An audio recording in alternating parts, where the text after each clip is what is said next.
Hello, hello. Alors, ça y est, c'est parti pour le direct.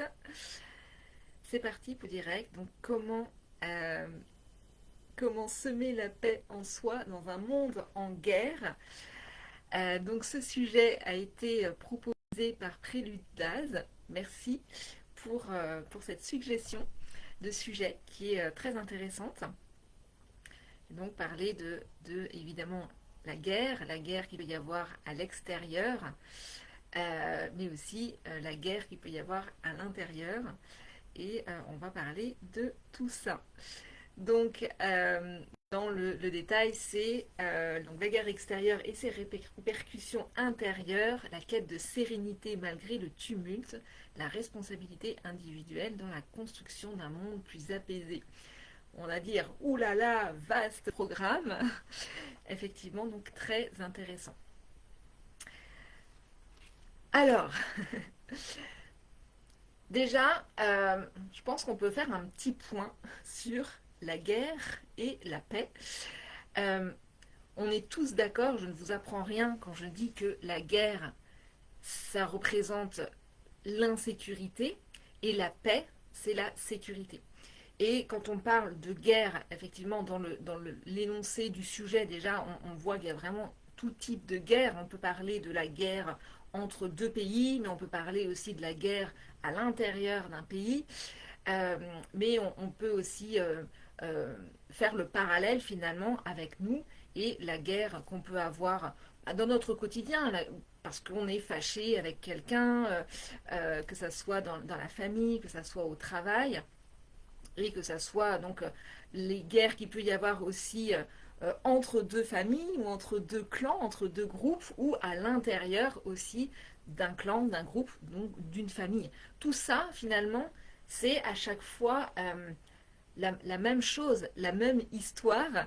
Euh, c'est une question d'insécurité. Et quand je parle que ça, c'est quelque chose aussi d'intéressant de voir qu'on peut vraiment faire des parallèles comme ça entre quelque chose qui est très grand, entre une guerre mondiale et puis la guerre qu'on peut avoir aussi à l'intérieur de soi, qu'on peut mener à l'intérieur de soi.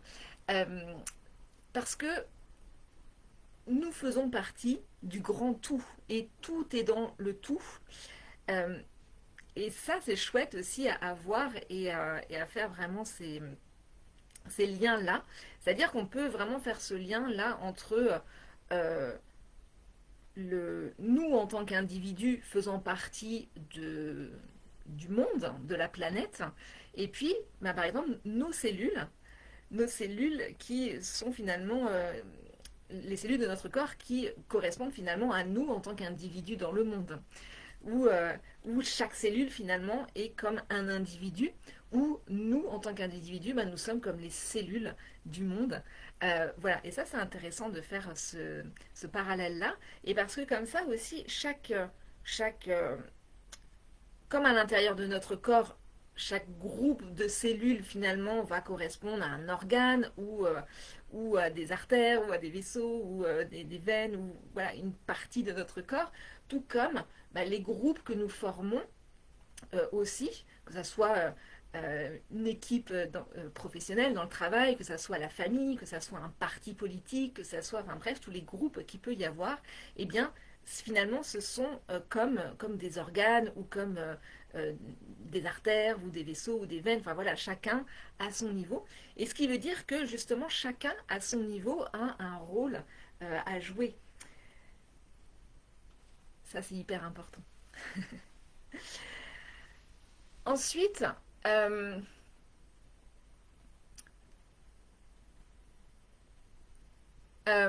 ce qu'on peut dire, c'est que donc, du coup, il y a cette notion de sécurité ou d'insécurité.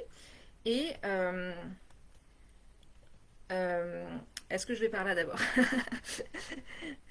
Euh,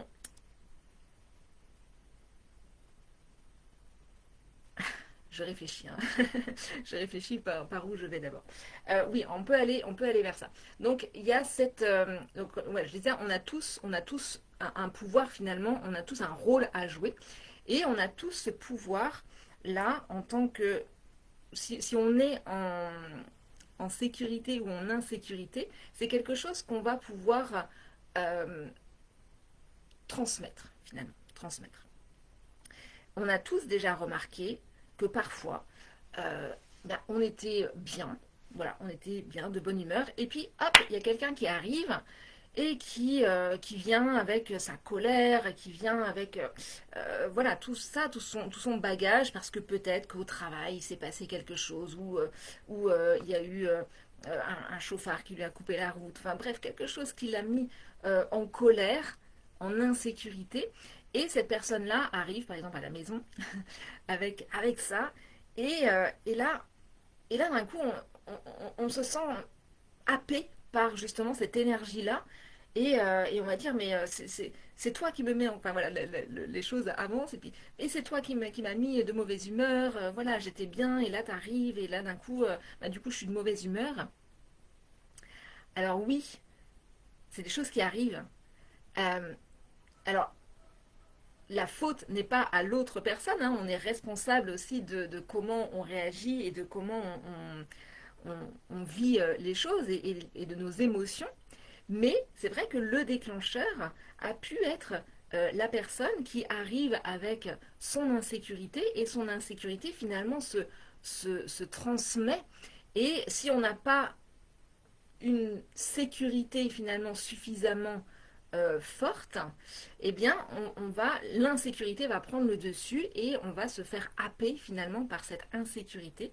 On va réceptionner finalement cette insécurité et c'est comme ça que d'un coup on est de mauvaise humeur ou alors on se sent d'un coup peut-être angoissé ou triste ou voilà. Mais du coup, cette insécurité nous a été transmise.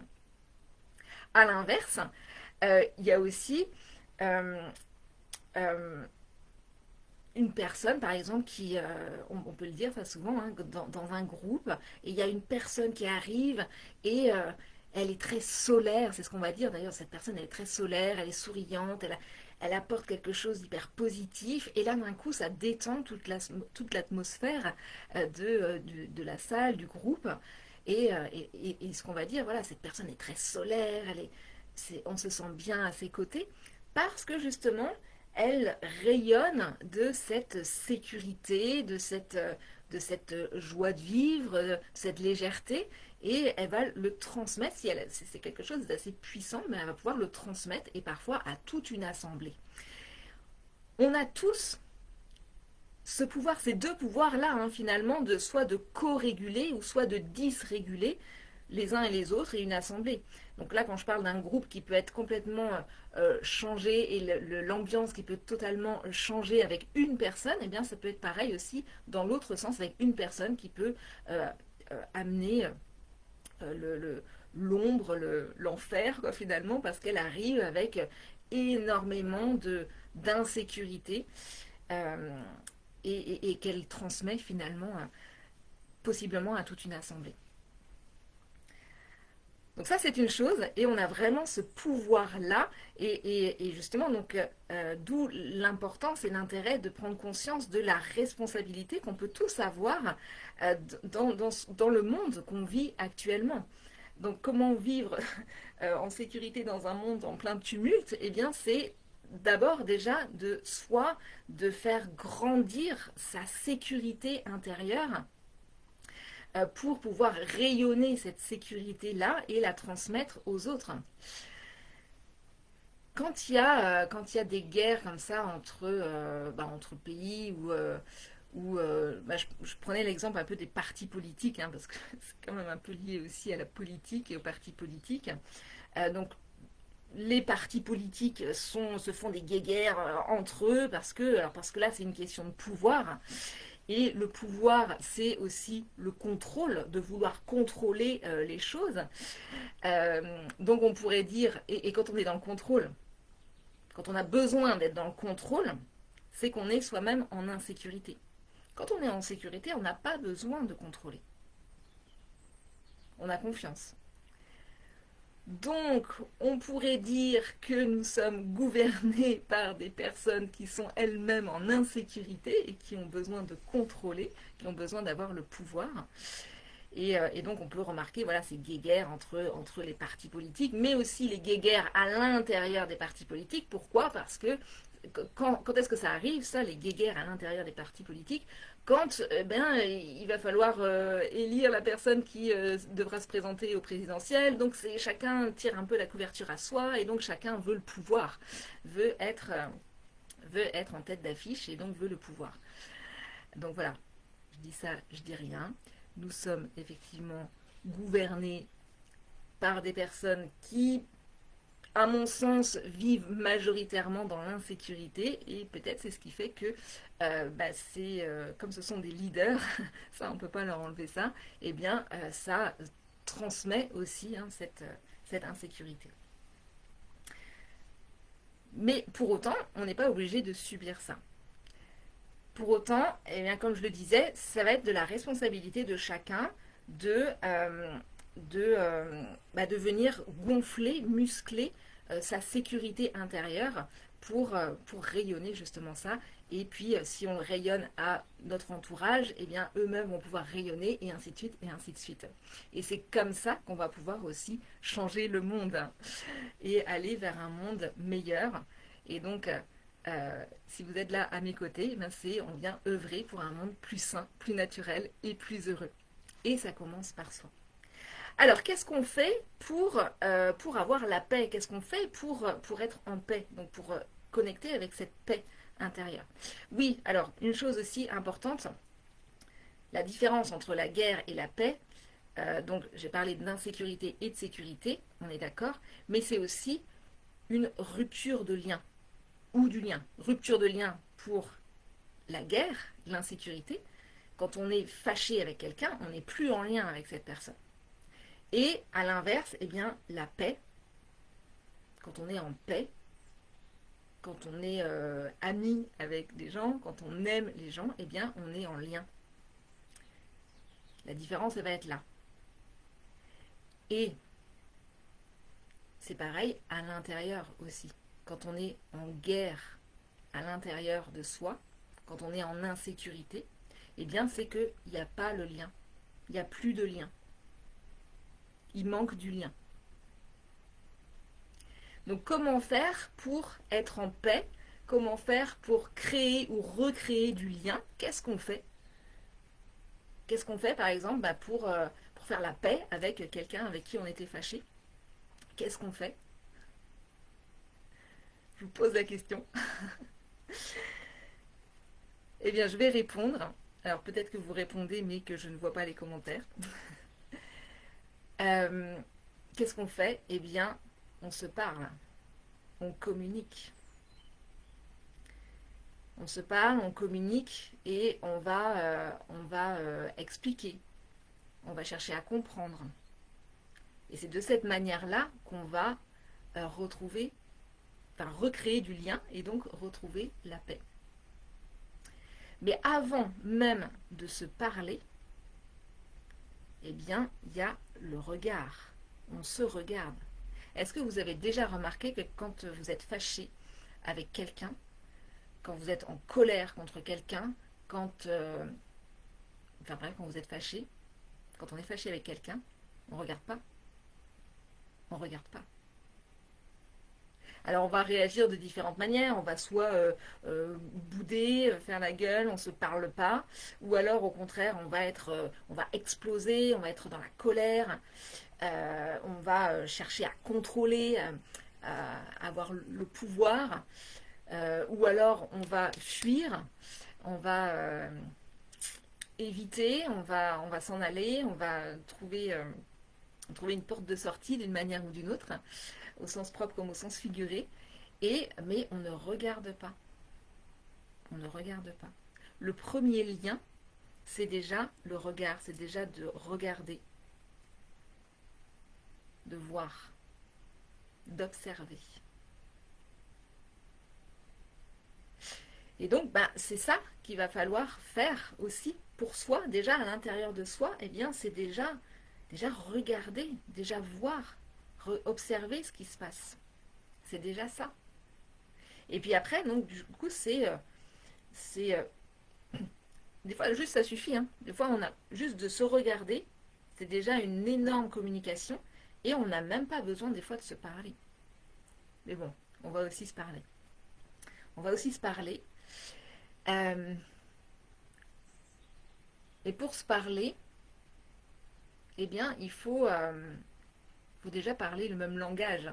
Et c'est ça, du coup, un petit peu la problématique quand on est en guerre intérieure, bah, c'est qu'on ne parle pas le même langage.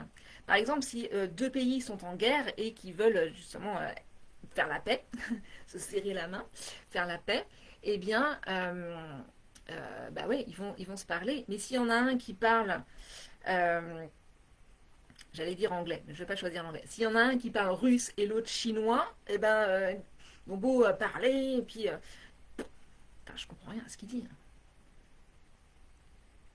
Et parfois même, on peut se dire, oh là là, je comprends rien à ce qu'il dit, et puis il a l'air, pas l'air content.